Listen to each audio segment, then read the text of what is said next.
विद्यार्थी मित्र, आता आपण ॲक्टिव्ह व्हॉइस पॅसिव्ह व्हॉइस या घटकाचा पार्ट 2 या व्हिडिओमध्ये इन डिटेलमध्ये पाहणार आहोत। पहिल्या व्हिडिओमध्ये आपण बघितलं की व्हॉइस पाहत असताना आपल्याला क्रियापदांची भूतकाळ धातू साधित रूप पास्ट पार्टिसिपल माहीत असण्याचं महत्त्व काय आहे ते आता आपण वाक्य ज्यावेळेस ॲक्टिव्ह व्हॉइसचं वाक्य पॅसिव्ह व्हॉइसमध्ये रूपांतरित करणार, ट्रान्सफॉर्मेशन करणार, त्यावेळेस नक्कीच आपल्या लक्षात येईल।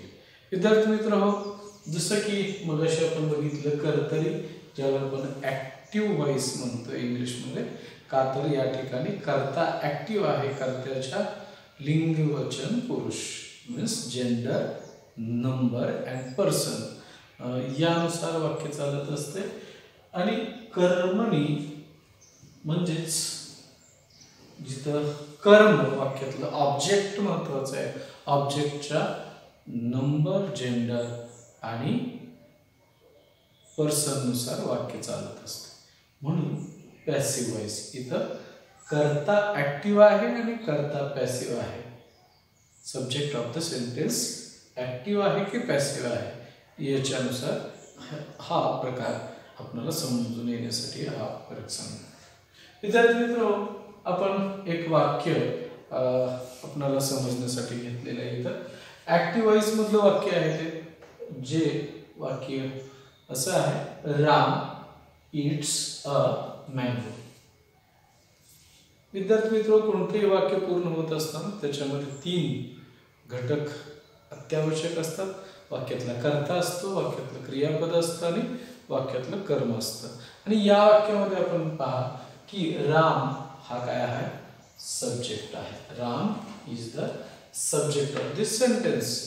इट या ठिकाणी जर आपण बघितलं तर इटला यस प्रत्यय लागलाय। इट हे रूट वर्ब आहे पण त्याला यस प्रत्यय लागलाय। का लागलेला आहे तर साध्या वर्तमान काळामध्ये ज्यावेळेस कर्ता तृतीय पुरुषी आणि एकवचनी असतो त्यावेळेस क्रियापदाला यस हा प्रत्यय लागत असतो। त्यामुळे इथं इट्स, त्यानंतर हे वर्ब आहे आणि अ मँगो हे आहे या वाक्यातलं ऑब्जेक्ट। डुअर ऑफ ऍक्शन कोण आहे, राम आहे। काय ऍक्शन आहे, इटिंग, आणि ऍक्शन कुणाच्या बाबतीत घडते, जे ऑब्जेक्ट आहे अ मँगो। या ठिकाणी एक बाब आपल्याला समजून घ्यायची आहे की ॲक्टिव्ह व्हॉइसचं वाक्य पॅसिव्ह व्हॉइसमध्ये कसं होतं। आता एकदा आपण ॲक्टिव्ह व्हॉइसचं वाक्य पॅसिव्ह व्हॉइसमध्ये रूपांतरित होत असताना त्याचा सेंटेन्स फॉर्म कशा पद्धतीनं चेंज होतं हा समजून घेतलं की आपल्याला पॅसिव्हचं जरी वाक्य परीक्षेमध्ये आलं तरी त्याचं ॲक्टिव्ह करताना जास्त अडचणी येणार नाहीत। मॅक्झिमम ॲक्टिव्ह व्हॉइसमधलंच वाक्य दिलं जातं जे की आपल्याला पॅसिव्ह व्हॉइसमध्ये ट्रान्सफॉर्मेशन करायचं असतं। तरी सुद्धा आपल्याला पॅसिव्हचं ॲक्टिव्ह कसं करायचं हेही माहिती पाहिजे, तीही माहिती तुम्हाला दिली जाईल। काय आहे बदल, काय होतोय ॲक्टिव्ह व्हॉइसच्या वाक्यामध्ये आपण बघितलं, सुरुवातीला आहे सब्जेक्ट, त्यानंतर आहे वर्ब आणि त्यानंतर आहे ऑब्जेक्ट। या ॲक्टिव्हचं पॅसिव्ह करताना ॲक्टिव्ह टू पॅसिव्ह काय होतोय बदल किंवा कशी आहे रचना, सुरुवातीला येणार ऑब्जेक्ट, वाक्यातलं जे या वाक्यात शेवटी कर्म आहे ते सुरुवातीला येणार ॲक्टिव्हचं पॅसिव्ह करताना। त्यानंतर येणार टू बीचं रूप। टू बी ची रूप आपण पार्ट्स ऑफ स्पीच मध्ये शिकलेलो आहोत। Am is, are, was, were, shall be, will be. मग टू बीचं रूप, आता टू बीचं योग्य ते रूप कुठलं रूप येणार तर याच्या लिंगवचन पुरुषाप्रमाणे सगळं चालतंय। मग काळाचं कसं काय, काळाबद्दल काहीच बोललेलं नाही तर दिलेलं जे मुख्य वाक्य आहे या दिलेल्या मुख्य वाक्यातला काळ कुठला आहे तो आपल्याला पहिल्यांदा समजून घ्यावा लागेल। तर विद्यार्थी मित्र, जसं मगाशी मी सांगितलं की इथं यस प्रत्यय लागलेला आहे इट या क्रियापदाला, आणि हेही सांगितलं की असा प्रत्यय कधी लागतो मुख्य क्रियापदाला तर साध्या वर्तमान काळामध्ये कर्ता तृतीय पुरुषी एकवचनी असेल त्यावेळेस लागतो। आणि या ठिकाणी म्हणजेच हे वाक्य जे आहे याचा काळ आहे वर्तमान काळ। म्हणजे टू बीचं वर्तमान काळी रूप येणार.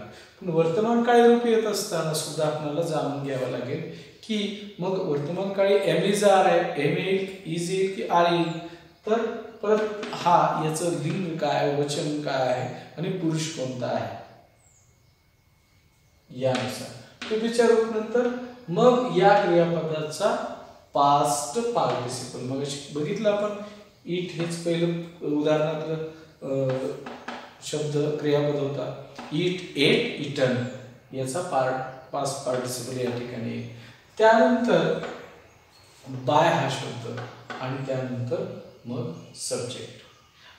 या ठिकाणी हा सेंटेन्स फॉर्मॅट जो आहे ऍक्टिव्हचं पॅसिव्ह होत असताना पहिल्यांदा ऑब्जेक्ट, त्यानंतर टू बीचं रूप, त्यानंतर पास्ट पार्टिसिपल, त्यानंतर बाय आणि त्यानंतर सब्जेक्ट ऑफ द सेंटेन्स. यानुसार आपण हे वाक्य कसं ट्रान्सफर होतं ऍक्टिव्हचं पॅसिव्ह मध्ये हे या ठिकाणी करून दाखवलेलं आहे. जर ऑब्जेक्ट, पहिल्या वाक्यातला ऑब्जेक्ट काय आहे? A mango. अ मँगो हे ऑब्जेक्ट येते. आता अ कॅपिटल आहे कारण हे वाक्याच्या सुरुवातीला येते ऑब्जेक्ट. A mango. त्यानंतर टू बीचं वर्तमान काळ आहे म्हणून एम इज आर पैकी इज. अ मँगो एक वचनी आहे म्हणून आर न येता इज आलेलं आहे. याचं इटचं पास्ट पार्टिसिपल इटन आहे, बाय आणि राम. तर विद्यार्थी मित्र आपण बघितलं की ऑब्जेक्ट आहे, टू बीचं इज आहे, पास्ट पार्टिसिपल इटन आहे, बाय आहे काय आहे आणि त्यानंतर सब्जेक्ट राम आहे आणि फुल स्टॉप आहे. अशा पद्धतीने विद्यार्थी मित्र आपण हा दुसरा भाग समजून घेण्याचा प्रयत्न केला. आपल्याला या धर्तीवरची काही उदाहरणं मी अजून तिसऱ्या भागामध्ये सांगणार आहे. धन्यवाद.